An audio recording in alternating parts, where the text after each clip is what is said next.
Hello friends, welcome to modulation. मेरा नाम है रजनीश और जैसा कि मैंने आपको बताया था, बंगाल स्प्लिट के बाद जो इंपॉर्टेंट चीज थी वो थी हम पढ़ेंगे सूरत स्प्लिट के बारे में। मॉडरेट्स और एक्सट्रीमिस्ट के बीच में एक स्प्लिट आ गई थी। तो चलिए आज उसको देखते हैं और समझते हैं क्या रीजंस थे, किन कारणों से ये जो स्प्लिट हुआ था ये क्यों हुआ था। चलिए देखते हैं। सबसे पहली चीज मैं आपको बताऊं कि मॉडरेट और एक्सट्रीमिस्ट को पहले समझ ले। 1885 में गठन हुआ कांग्रेस का। 1885 से 1905 तक जो लोग थे उनको मॉडरेट्स कहा जाता है। रीजन, जो लीडर्स थे कि वो मानते थे कि ब्रिटिश गवर्नमेंट जस्ट है, मतलब वो जस्टिस में बिलीव करते हैं, बट उनको हमारे कंडीशंस के बारे में नहीं पता है। तो वो जो है double P prayer and petition में भरोसा रखते थे कि हम पिटीशन लिख के भेजेंगे इनको और ये समझ जाएंगे और हमारी जो है जो भी कमियां हैं, जो भी परेशानी है उसको दूर कर देंगे। While on the other hand, when the Bengal split was announced 16 अक्टूबर 1905 को, 16 अक्टूबर 1905, उस समय ये देखा गया कि मॉडरेट्स ने देखा कि हमारे जो भी पिटीशन प्रेयर जो भी हम कर रहे हैं, जो भी हम with in the constitutional confines कर रहे हैं, इसका कोई फायदा है नहीं। इन्होंने अपने मन मर्जी जो है इन्होंने बंगाल को भी स्प्लिट कर दिया। तो यहां से एक नई जो विचारधारा है वो खड़ी होती है, जिसे हम गरम दल या एक्सट्रीमिस्ट ग्रुप कहते हैं। ठीक है, एक्सट्रीमिस्ट मतलब ऐसा नहीं कि फिजिकल इंजरी कर रहे थे, लेकिन इनका मानना था ये लोग जस्ट नहीं है, इनका आइडिया सही नहीं है इंडिया को लेके। तो इनको यहाँ से हमें जो है स्वराज चाहिए, हम खुद को इंडिपेंडेंटली जो है हम रूल कर सके, ये इनका गोल था। तो this was about moderate and extremist. 1905 Bengal का पार्टीशन हुआ। अब क्या हुआ है कि जो कांग्रेस ने एक लॉन्च किया स्वदेशी बॉयकॉट मूवमेंट। अब दो चीजें हुई हैं, ठीक है। सूरत स्प्लिट कहा जाता है इसको, 1907 में हुआ था। हर साल कांग्रेस एक जो है सेशन करती थी, जो कि कांग्रेस का सेशन माना जाता था। इसके ऊपर आपके क्वेश्चंस बनते हैं।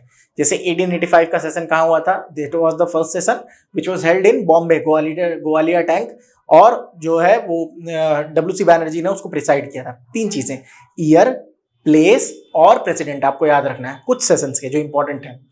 ये तीन सेशन इंपॉर्टेंट हो जाते हैं। तो सबसे पहली चीज मैं आपको ये बताऊं कि प्रेसिडेंट का एक ना क्राइटेरिया था, एक रूल बना हुआ था कि जिस जगह पे अगर मान के चले कांग्रेस का सेशन हो रहा है तो वहां के जो लोग हैं, वहां का कोई लीडर उसका प्रेसिडेंट नहीं बन सकता है। समझे? सपोज करें कलकत्ता में सेशन रखा गया है, तो उस एरिया का जो लीडर होगा वह उस समय प्रेसिडेंट नहीं बनेगा। ये एक रूल था, ठीक है।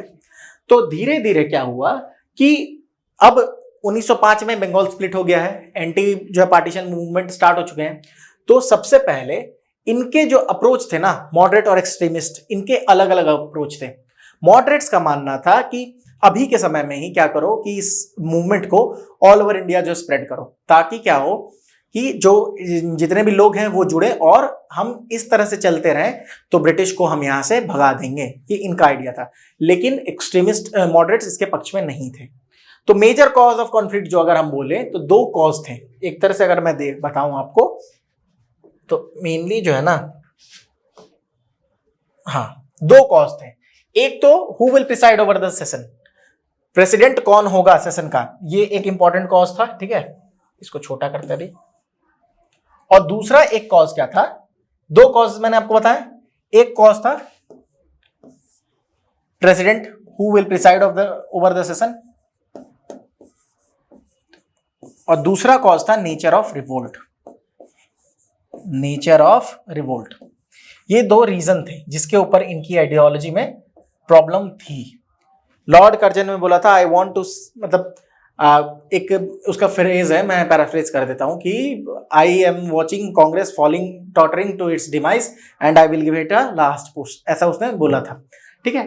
तो इनके बीच में ना ये दो रीजन थे जो बोन ऑफ कंटेंशन था एक्सट्रीमिस्ट और मॉडर्न के बीच। ये दोनों थे कि प्रेसिडेंट कौन बनेगा सेशन का, और दूसरी चीज कि what will be the nature of the revolt, ठीक है। तो चलिए देखते हैं एक एक करके। 1905 का सेशन ये हुआ बनारस में, 1905 बनारस में, ठीक है। एक्सट्रीमिस्ट का कहना था कि हमारे किसी इंसान को प्रेसिडेंट बनाओ, ठीक है। पहले देखते हैं रिवोल्ट के नेचर ऑफ रिवोल्ट। तो एक्सट्रीमिस्ट कहते थे कि ऑल इंडिया रिवोल्ट करो, ऑल इंडिया रिवोल्ट करो, साथ में सिर्फ स्कूल्स और इससे नहीं होगा, जितनी भी चीजें हैं, जितनी भी ब्रिटिश चीजें हैं, जैसे लेजिस्लेटिव काउंसिल है, लॉ कोर्ट्स हैं, इनको भी बॉयकॉट करो, सब बॉयकॉट एवरीथिंग, ये इनका मानना था।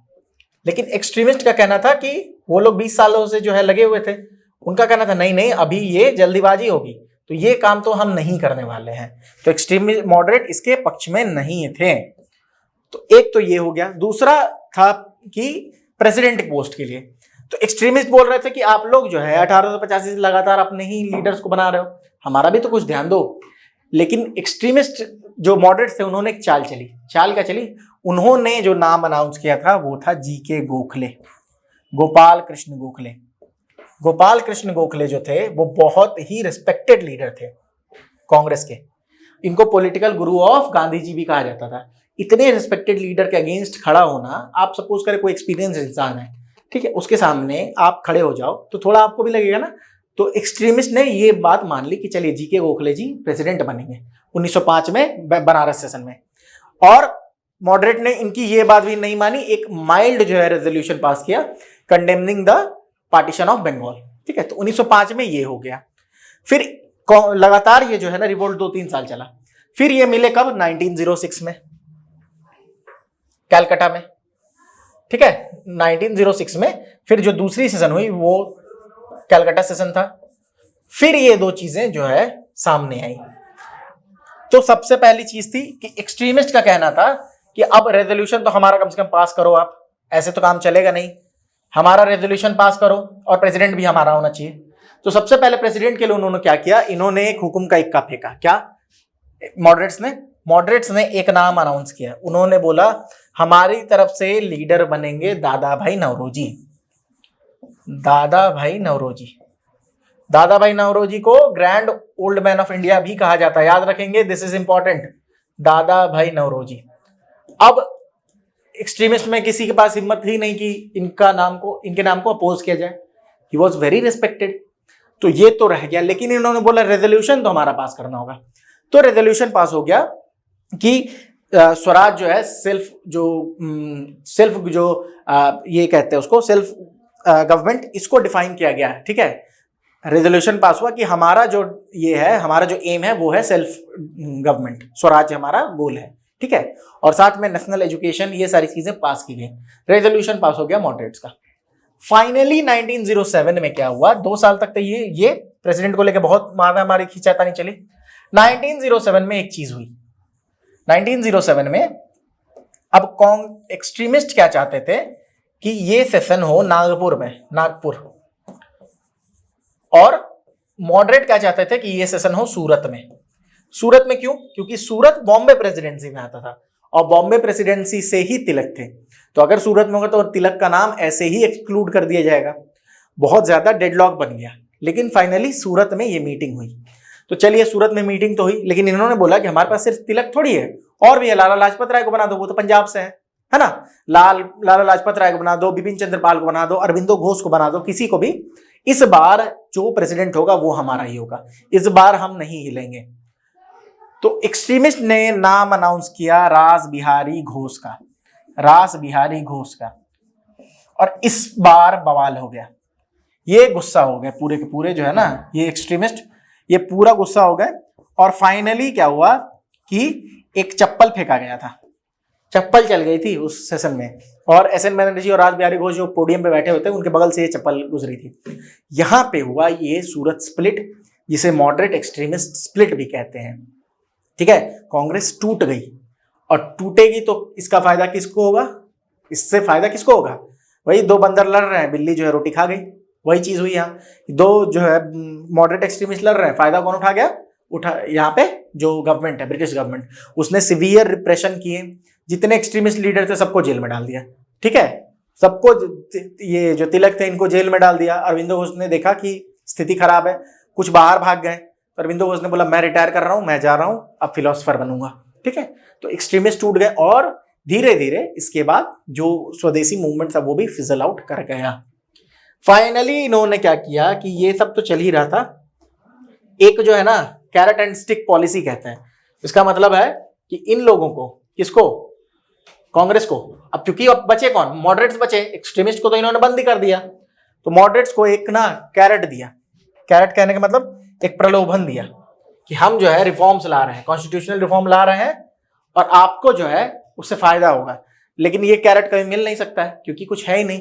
तो फाइनली उन्होंने मॉडले मिंटो रिफॉर्म लाया था और वो रिफॉर्म और भी ज्यादा बुरा था। मॉडले मिंटो रिफॉर्म में पहली बार कम्युनल इलेक्टोरेट जो है ना, सेपरेट इलेक्टोरेट्स की बात की गई थी। तो ये याद रखेंगे, when was the separate electorate announced, तो इसका आंसर है मॉडले मिंटो रिफॉर्म 1909। ठीक है, तो ये था हमारा सूरत स्प्लिट।